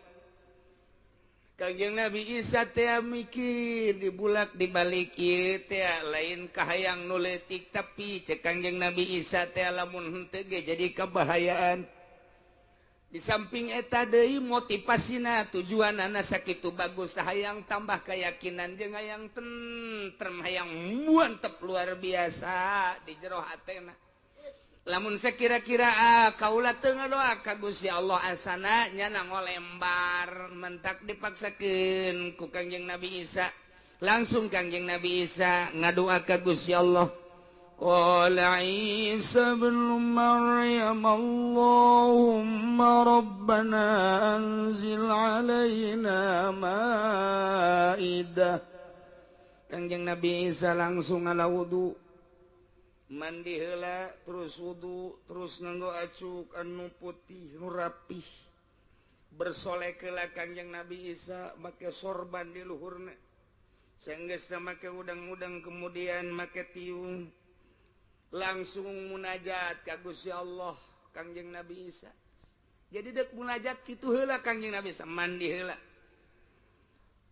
sanggeus dagos salah kemudian tawaddoa ngala wudu, sanggeus tawaddoa masah make baju heula nu rapih dikunjukkan ka Gusti Allah nu bersih nu eueuh warna-warnian putih. Urang mapan make batik di dieuna aya deres si Semar mah cepot. Aduh. Dek ibadah ka Gusti Allah malaikat kakageteun aya si cepotan di dinya. Aduh. Rapi tanpa aya warna-warna nu lain batik-batik. Kangjeng Nabi Isa terus unjukkan pasolla rakaataini, salat 2 rakaat Kangjeng Nabi Isa, Masya Allah pohara nya. Jadi Kangjeng Nabi Isa rek ngadua teh faqama wagtasala wa labisal masa wa shalla rakaataini fataqta ar-rasahu wa ghadda basarahu.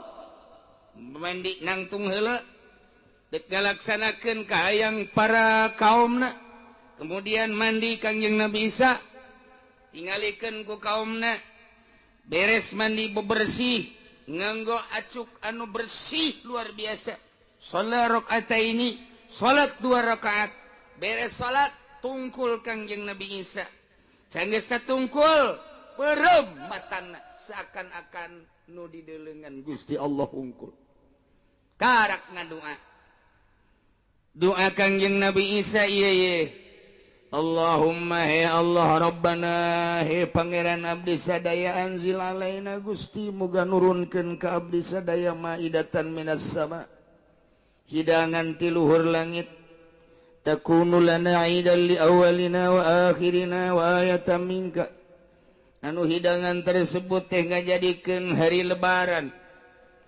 mu'azimuhu wa nusarrifuhu, kami bakal ngagungkeun bakal ngamulyakeun kana turunna eta hidangan sebagai hari lebaran, li awalina ka kaum awal kami kabehan yakni ayeuna nu kasaksian, wa akhirina jeung kaum nu akhir setelah kami ge bakal nyahueun bahwa Gusti pernah nurunkeun hidangan. datang ka lain umat kaula terus wakinina di umat Kangjeng Nabi Muhammad ya supaya nyahoan Gusti wa ayatan minka jeung supaya ngajadikeun ayat ka Gusti kana kakawasaan Gusti jeung bahwa kaula teh nabi Gusti lain pangeran warzuqna jeung Gusti boga ngarizkian ka abdi sadaya wa anta khairur razikin Gusti pang bagus-bagusna anu ngarizkian masyaallah eta doa beres Kangjeng Nabi Isa ngadoa dijawab ku Gusti Allah galallahu cek Gusti Allah mustajiban lahu bari nyubadanan kana doa Kangjeng Nabi Isa inni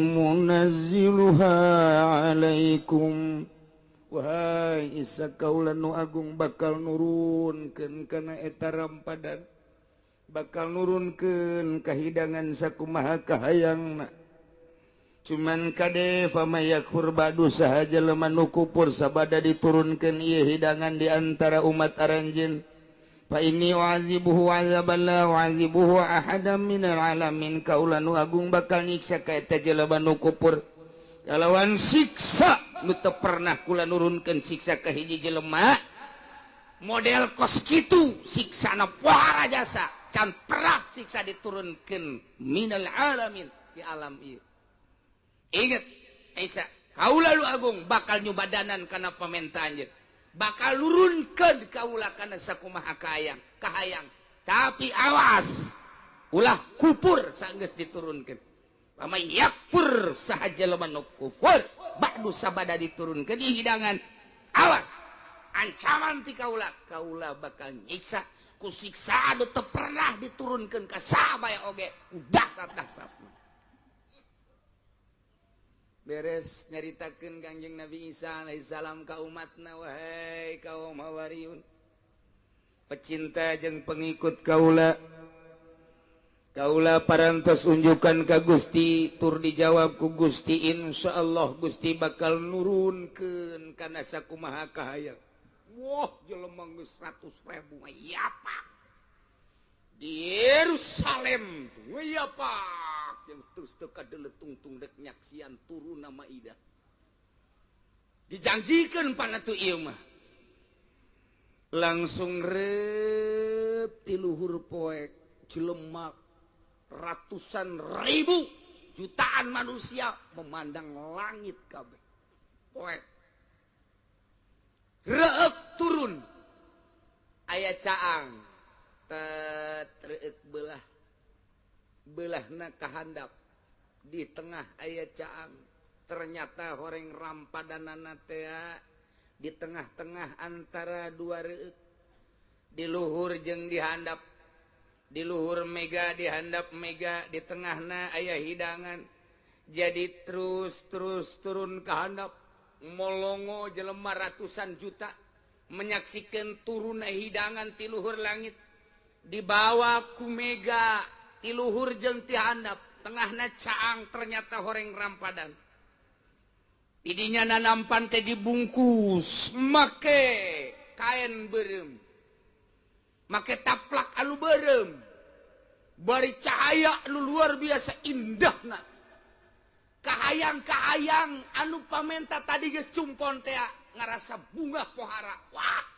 indahna turun eta rampadan nanampan dibungkus ku lapis beureum di luhurna mega di handapna mega cahaya anu luar biasa masya Allah bisa dibayangkan ke orang betapa poharana kejadian tersebut turun ke handap panazala maka panazalatil malaikatu biha minas sama eta malaikat teh nampa reuk teh dibentukeun ku Gusti Allah mega teh padahal malaikat di handap malaikat di luhur malaikat di tengah-tengah rampadan gede dibungkus maka kain beureum sinar anu luar biasa dibawa ku malaikat ke handap datang ka masya Allah eta teh bunga mah aya ngan sieun bunga kabeh jelema teu meunang aya nu nangtung kabeh temenang aya nu robah jeung eueun nu nangtung eueun nu robah sanajan lapar ditahan tetep di jero majelis bae nya.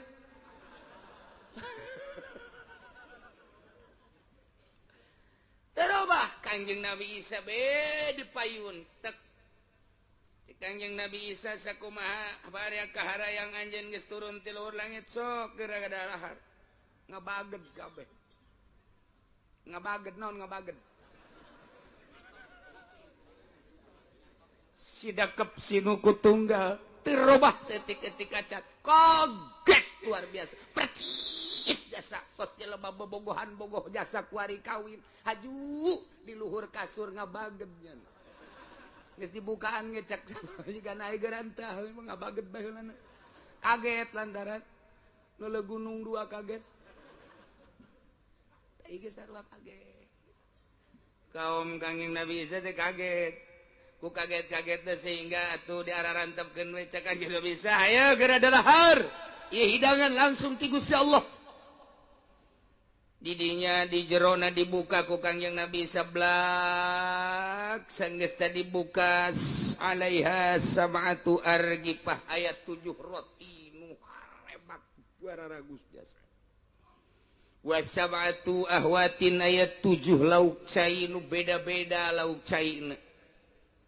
Ayo cak Kangjeng Nabi Isa pakulu geura dalahar tetep embung kunaon maneh pan tadi hayang cenah anak kula kok kuari embung sieun maneh heula kula mah pan tilok dahar cak Kangjeng Nabi Isa sahayuna bae daharna ieu mah geus sidangan ti Gusti Allah aya geura dahar embung tetep kudu anjeun heula maksudna sieun besi naon racun dan lain besi diracun mah nya ti luhur langit diracun embung tapi tetep ai kudu ngadahar ti heula mah embung kami tah eta teh kejadian anu luar biasa jol be aya hiji jelema anu dianggap paling istimewa jeung paling hebat pecinta ka Kangjeng Nabi Isa na cintana luar biasa ngaranna Ki Sam'un cek Ki Sam'un ya ruhallah kun anta awwala may yakulu minha coba anjeun heula nu pangheulana ngadahar kami moal waka ngadahar kunaon Sam'un sieun empan tepuguh karuh tulun di langit jeung pertanyaan kaula kadua ya ruhallah amin tu'amid dunya hadza amin tu'amil jannah apakah ieu teh kadaharan dunia apakah kadaharan sorga nu ku kami ditanya cek Kangjeng Nabi Isa hadza laisa min hadza wala min hadza lain kadaharan dunia lain kadaharan sorga naon atuh walakinnahu syai'un ikhtara'ahu Allah biqudratihi ieu mah hiji kadaharan nu langsung didamel ku Gusti Allah dengan kakawasaan Gusti Allah lain ti sorga can usim kadaharan sorga turun ka dunia lain kadaharan dunia sebab kadaharan dunia mah pan kudu aya nu masa kudu aya koki nah heula ieu mah syai'un ikhtara'ahu Allah biqudratihi kadaharan nu langsung didamel ku Gusti Allah dengan kakawasaan Gusti Allah fakulu coba aya geura dalahar bima sa'altum sakumaha anjeun geus menta tadi ya ruhallah tetep kun anta awwala may yakul min anjeun heula nu ngadahar kami mah teu sanggup kunaon sieun tetep teu sanggup cek Kangjeng Nabi Isa ma'adallah an akula minha yakulu minha man sa'alaha makhaufu wa yakulu minha heran cek Kangjeng Nabi Isa maknya kudu kula heula nu ngadahar padahal mapan tadi aranjeun nu menta anjeun menta kula ngadoa diturunkeun ai prakes aya kula aya khofu kunaon sarayeuh lah tuh ayo geura dahar tetep embung kami heula maneh sieun sabaraha eta harita anu halaladir diharap nu halaladir jumlahna aya alpun wa salasumiyati rajulin wa mratin aya 300.000 lalaki jeung awewe 300.000 jelema menyaksikan turunna hidangan ti Gusti Allah ti langit langsung. Akhirna Kangjeng Nabi Isa siap dek ngadahar ngan cek Kangjeng Nabi Isa kadenya amanat ti Gusti Allah. Iji di mana urang ngadahar kudu diseepkeun ieu dahar.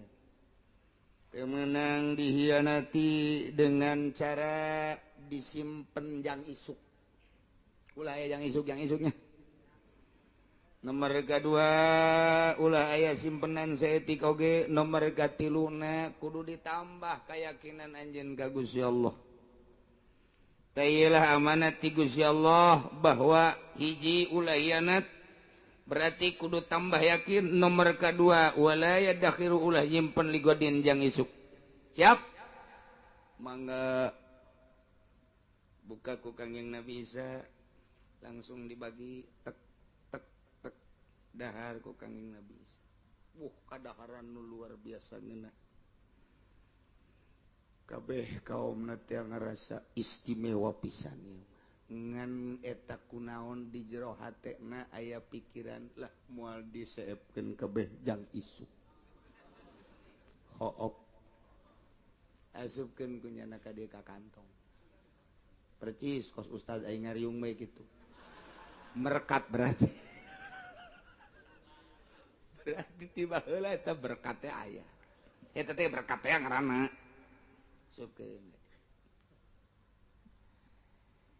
Kangjeng Nabi Isa mangese indit cik sakaol mah pan eta teh turunna teh 40 poe 40 poe teh terus-terusan berturut-turut salila Kangjeng Nabi Isa can ngadoa deui mah ka Gusti Allah geus can ngomong geus turun deui isuk turun deui di dahar isuk turun deui di dahar isuk turun deui di dahar.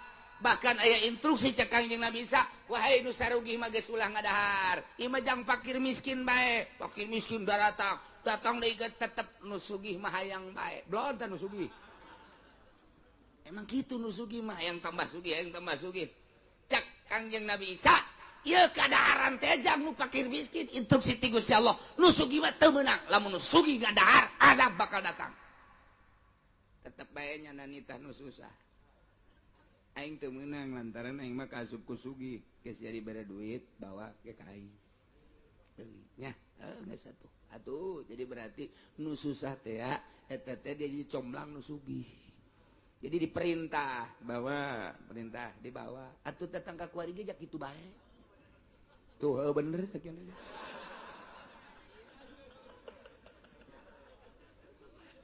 nu sugih teh emang paling jasa masyaallah jasa nu sugih teh geus baru susah kahesean nu sugih ge kos kitu bae masyaallah tah ieu kumaha kajadianana lantaran titah ulah diisukeun ku kaumna diisukeun aya instruksi selanjutna nu sugih mah teu meunang endahan nu sugih terus bae saenggeusna kanyahoan ku Kangjeng Nabi Isa tetep bae nu susah diperintah masyaallah. Jadi lain jangan nu susah mah makin kecepet baik, nu susah mah makin susah baik, nu susah mah makin parah susahna. Tiba heula horeng kos kitu teh lain kuari baik. Nu susah makin susah baik, kuari pemerintah tinggal pemerintah untuk rakyat dari rakyat kembali ke rakyat typodol zero. Mana pibuktieunan? Nyana bae numpuk-numpuk harta. Oh, luar biasa. Di anu sabau. Barau. Mana lambaian tangan dari pemerintah, lambaian tangan dari orang kaya untuk orang miskin mana? Geus digawe ge bingung dasa Isa ira lain mikiran gaji, mikiran ira aing di PHK asana moal kobol deui. Hese hayang jadi pegawai tetep teh geus moal aya bae ku ari mah. Makin susah. Dek dagang ge harare SB, dek dagang dari diusir tetep bae nu boga duit bae nu dagang istimewa mah. Nu susah makin susah bae. Nah, ieu ge kos kitu kajadian di zaman Kangjeng Nabi Isa kulantaran titah ulah merekat tetep merekat. nusugih titah ulah tetep bae hayang. Nah setelah di stop ku Kangjeng Nabi Isa ngadua Kangjeng Nabi Isa, ya Rab cukup Gusti dugi ka dieu bae, cukup 40 poe, cukup. Kumaha eta kaum ditanya ku Kangjeng Nabi Isa, kumaha ye tambah keyakinan apa henteu? Ieu mah sihir Isa. Nu datang teh kami nyaksikeun, wah tama kajen ku kumaha ge ilmu sihir anjeun be Isa. Babalik wari. Babalik nu tadina geus iman ka Allah, iman ka Kangjeng Nabi Isa, bawa Kangjeng Nabi Isa teh eta rasul, sebagian umat teh balik wari balah kafir ka Kangjeng Nabi Isa. Kufur. Teu percaya. Nyihir-nyihir ka Kangjeng Nabi Isa. Atuh ka Kangjeng Nabi urang ge sarua bae. Atuh ka urang mah ya ka urang geus komo atuh. Kiai ngomong kiai lah, kiai didenge. Kiai ulah sok pati didenge ku sia nyaritakeun segala kredit haram, ieu haram, itu haram, sogok haram, da ulah pati didenge ku sia. Moal boga duit sia kajen kieu kumaha ge ngadenge kiai mah. Geus kiai mah kedah ngocoprak bae. Urang kiai mah kiai atuh geus. Tetepan lobatan nu ngomong geus kitu di Cikupa hiji, teteh nu ngomong di Jati hiji, ngomong gitu teh di Sepatan hiji, teteh. Atuh loba bae geus ngomong itu ulah pati didenge kiai mah. Geus banyak jaloba kiai jan nu ngamenangkeun kana kredit, urang mah nuturkeun kana meunangkeun bae. Sogok nyogok kiai ngaramkeun, urang mah nuturkeun kiai bae nu ngamenangkeun sogokan ja kiai jadi Golkar loba keneh. Ya lain nyana bae kiai mah. Tah geus karari itu bae eta kadenge jasa tah. Kadenge jasa ku ceuli. Atuh boro-boro ka urang. Ka Kangjeng Nabi Isa ge, ka Kangjeng Nabi Muhammad komo atuh kitu atuh komo urang umatna. Mantep teu aneh, antepkeun bae. Keuna sacablakna sungut. Keuna sarua jeung manuk kera kabek ka ditu. Kayak karasa geus bae manyana. Nah, ieu kumaha ieu bareng kejadian kos kitu. Bareng kejadian kos kitu deh Kangjeng Nabi Isa dakwah, sanggeus dakwah dicaci dimaki ku rakyatna ku umatna, ku kaumna nu kadana nu tadina anu komo nu tadina teu iman mah beukeuh teu iman, ieu mah nu tadina iman ge haju kuari kalalupur, hanya tinggal sebagian kecil lah anu masih kena iman ka Allah, iman ka Kangjeng Nabi Isa sebagai Rasul Allah. Rep peting hararees begitu hudang subuh pamusihu kirodatan wa khonazira, barang hudang subuh diganti jadi monyet jeung babi. Beungeutna berubah nyana nunjuk sia jadi monyet sia ge dicak suara sia jadi babi, sia kudu jadi babi. Loh ngomong naon sia ge kabeh emang jadi babi gitu aing, jadi babi barang ngaca kabeh jara di monyet jara di babi. Iyalah langsung pantah digecek Gusti Allah, awas pamayakfur. Cek Gusti Allah tadi dihandap geus dijelaskeun sajelema anu kufur sabada diturunkeun ieu Maidah.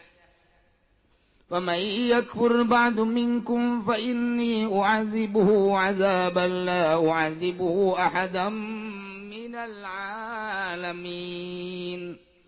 Cek Gusti Allah awas lamun sia kalalupur sabada diturunkeun ieu hidangan ti luhur langit.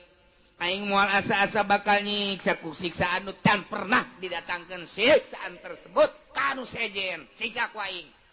Iyahan pan waktu Kangjeng Nabi Isa dakwah mah begitu kajadian tetep pokoknya nak menang nikmat teh endahan diisukeun ka hiji. Nomor kadua nu sugih teu meunang endahan marala nyarokot bae geus diulah-ulah ge ku Kangjeng Nabi Isa kade tetep bae terus bae teu ngahiding teu ngadenge teu ngajeding karena dakwahna Kangjeng Nabi Isa. Eta lah diganti dirobah ku Gusti Allah teh disilep beungeutna kabeh jadi monyet aya nu jadi babi. Na'udzubillah min zalik wa min zalik. Kuari ge sebenarnya mah dedeleuan ahli Allah. Dedeleuan ahli Allah ka jelema-jelema kuari aya nu geus ngabentuk monyet, aya nu geus ngabentuk babi. Komo di kota mah. Keur almarhum hirup keneh aya jelema di Lampung leumpang bae ka dieu teh daekeun salat di masjid. Kedaekeun salat, aya gadaeun salat di musala nu jore jasa. terus dedeluannya nangis embung nele manusia datanglah ka dia ke almarhum ngobrol sanggeus ngobrol puncak obrolan anak geus ta'aruf dan lain sebagainya kitu cek jana teh dedeluan kula tim Merak datang ka dia teh masjid teh pinuh ku tai cek manda kula mah di mushola nu rombeng teh nu ku batur diulah-ulah ulah salat di dinya cenah teh merombeng tetep bae kula mah salat sebab eta lah nu kadeuleu bersih ku kula kahiji nomor kaduana neuli jelema cenah Kiai tim Merak terus satengah sarang terus pohara jasa beungeutna hampir monyet jeung babi kabeh hanya sababaraha grintilah anu manusia kabeh hampir monyet jeung babi entek ku almarhum teh geus ulah loba omong kuari ngadoa bae ka Allah supaya dedeuleuan eta dicabut sebab eta keur dikasapkeun ku Gusti Allah di dieu lah ngendong sapoe sapeting sabada subuh bebeja dedeuleuan kula geus biasa deui balik deui ka Palembang eta lah nyana dititah datang ka dieu silaturahim ku guruna datang ka dieu gendong sapeting balik deui ka ditu bada subuh bebeja geus cager cenah Kiai kuari mah dedeuleuan geus biasa deui neuleuh jelema teh keur dibukakeun kasap eta teh zaman kamari ieu ke zaman almarhum hiji masjid pinuh ku tai nomor kadua anu pinuh ku kotor nomor kadua neuleuh jelema babi neuleuh jelema monyet babi kuari tinggal dibuktikeunana bae kos kitu sabenerna tinggal lain dibuktikan kuari lamun dibuktikeun mah bakal kos kitu sebab leuwih-leuwih ti kaum Kangjeng Nabi Isa tuh nu kuari mah kita ngazakat atuh henteu titah ulah nyogok atuh nyogok bae geus diaji ge masih nanyakeun keneh bae Kiai sugan cenah anu ngamenangkeun nyogok kaolna sugan anu leutik cenah sieuman neangan kaol leutik ku hayang-hayangna sugan kredit anu dimenangkeun dedep nek nurut dek teu nurut urusan sia aing nek nyampekeun teh sakitu bae kredit model kuari haram titik sogok sugan aya nu menang haram mantak ieu mah lamun dibuktikan ku Gusti Allah leuwih tibatan kaum Kangjeng Nabi Isa monyetna ge lamun ti Kangjeng Nabi Isa meureunanan monyetna teh ieu mah monyet leutik ieu mah monyet gede asana meureun bangsa uwa-uwa ieu mah Masya Allah geus parah jasa atuh geus teu ngadenge teu ngajeding teu ngadenge teu ngahiding ana ucapan-ucapan ulama anu geus dijelaskeun anu naon kitu ngaranna disampai-sampaikeun ku para ulama geus teu ngahiding ku aing eta teh sarua kitu kepanjangan tangan ti para ti Kangjeng Nabi yakni para sahabat dilanjutkeun ku para tabiin dilanjutkeun ku para atba tabiin dilanjutkeun ku atba terus datang ka kiwari mantak sayangilah diri urang karunyaanlah diri urang eueuh nu ngarunyaan ka diri urang iwalti urang karasana engke geus maot anas teh sabaraha sugak sogok ka pabrik 3 juta 4 juta ajungan saukur mah hijang dahar doang di akhirat urang disiksa rugi amat kuari hanas naik motor sabaraha ngeunah sabaraha henteu make sistem Yahudi make sistem kredit paeh urang disiksa rugi amat mendingan disalametkeun bae urang dagang urang tani dan lain sebagainya kuli kayak geus boga mendingan meuli kakarak urang meuli nu kes bae kitu keneh digawe make sugak sogok lah daripada cenah Kiai kuari mah jae lamun teu nyogok mah teu bisa komo PNS mah atuh emang eueuh deui jang neangan dahar salian teu jadi PNS kumaha lamun di sidang ke ku Gusti Allah sia nyogok dia jadi PNS ti golongan O ka golongan A emang darah aduh ieu kos darah bae cenah Kiai aing mah nyahonna sakitu doang aya ge darah A darah O nyana ge sakitu bae golongan A golongan O tah sia nyogok pan harita teh jadi PNS mun Gusti ngunaon nu mantak nyogok lantaran mun teu nyogok teu bisa jang naon sia eta nyogok jang dahar apa beueuh deui jalan salian ti eta jang dahar sia ngebagen di sidang kitu ngebagen sia ndeu kumaha coba okos jelema dititah maca khutbah Jumat teh kan bahasa Arab contohna anu konkret Kangjeng Nabi di Madinah maca khutbah teh bahasa Arab bae padahal nu datang teh di berbagai negara Yaman datang Ethiopia datang Habsyah datang di mana deh di Eropa datang Mesir datang di berbagai negara, berbagai bahasa. Kangjeng Nabi khutbahna make bahasa Arab bae. Teu make terjemahan. Tak kuari urang make bahasa Arab bae, hajut teu kaharti ku urang. Engke usul pan di akhirat. Gusti, abdi mah pan teu kaharti kitu teh. Donan kitu mantak ditarjamah ge teu kaharti bahasa Arab teh. Ai sia teu kaharti, aya eueuh sia tajang belajar.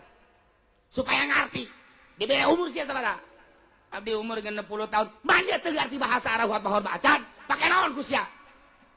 Abdi pake PNS. Jadi guru. Teu kuat.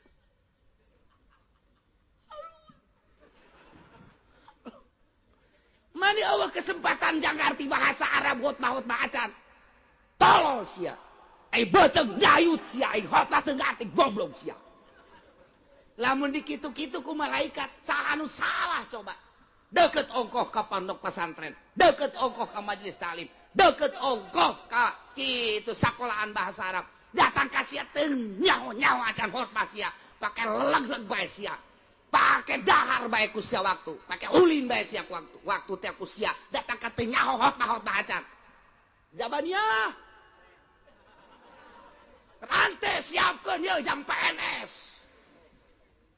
Sarep ke tengah, kena ngerebek. Ieu mah pernah instruksi ti bupati sasia. Mau dimeyakeun nyaho seret jeung bupatina. Teu jaon ka bahasa Arab hutbah acan, seret. Dikitukeun sia, cak aing kitu-kitu. Geuna paeh ge sia ti heula aing padari. Eta uraian Imam Syafi'i ketika aya jelema teu ngarti kana khutbah, kemudian nyana datang ka usul ka hayang diterjemahkeun. Ulah diterjemahkeun cek Imam Syafi'i. Engke kumaha nyana mun teu bisaeun salah nyana. Aya kesempatan jang mondok teu mondok. Mondok goblok. Lain Imam Syafi'i nu dicarekan. Lain ulama nu dicarekan, PNS guru anu digawe di pabrik teu ngarti kana khotbah bahasa Arab seren kadenge ku jelis ya kadenge henteu aja di ditu di terjemahan teu goblok teu budak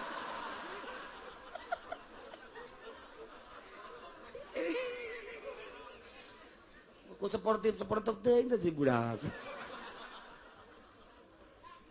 murnikeun lamun aya kreditan bersihkeun daripada dicarekan ge ku malaikat ieu mah kakara ku aing nyontohan malaikat ge eta mah teu sabaraha aing mah bari seuri malaikat bawa seuri pan teu seuri malaikat jabani jeung malaikat Malik mah begitu diciptakeun can orang senyum-senyum acan datang ka kuari can orang mah nya algojo senyum mun aya algojo deuk bayan yo tama sarua jeung jelema ngajatohkeun cinta ngabaget bae.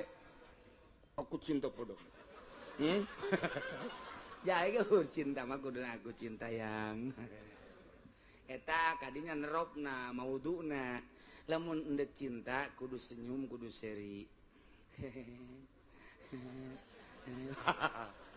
cakawe asa stres ya we tapi lamun dek jadi algojo kudu marah mentak polisi sakapeung waktu mah tilok seris polisi keur di imah urang nya ngarokok seri tapi keur di jalan coba teuk ceuli datang ka seri bae ge sim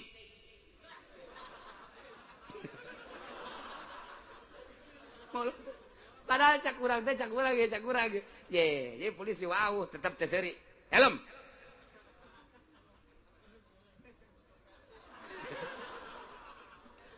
seri padahal wauh nyara teh sok di imah urang ngarokok ngopi tapi di jalan ceuli tarohana datang ka seuri bae ge atuh teh serem nya polisi seuri mana simnya asal cukup ku 1000 ieu mah ya nanti seri-seri cenah mah ketika Pak damai aja dah berapa damai lagi berapa ada nih Pak jangan begitu masukin yang lagi embungin di berek itu mah nyerekan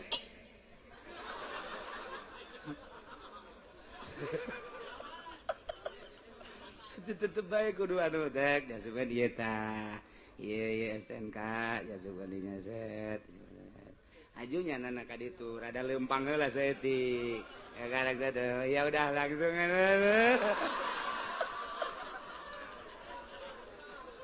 panjara kieu nyawa aing pernah ditangkep goblok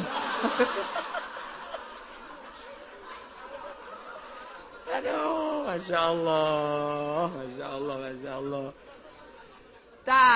eta malaikat Malik teu pernah sugan senyum boros seuri engke lamun di sidang berapa tahun sih hidup 50 gawe naon cinglu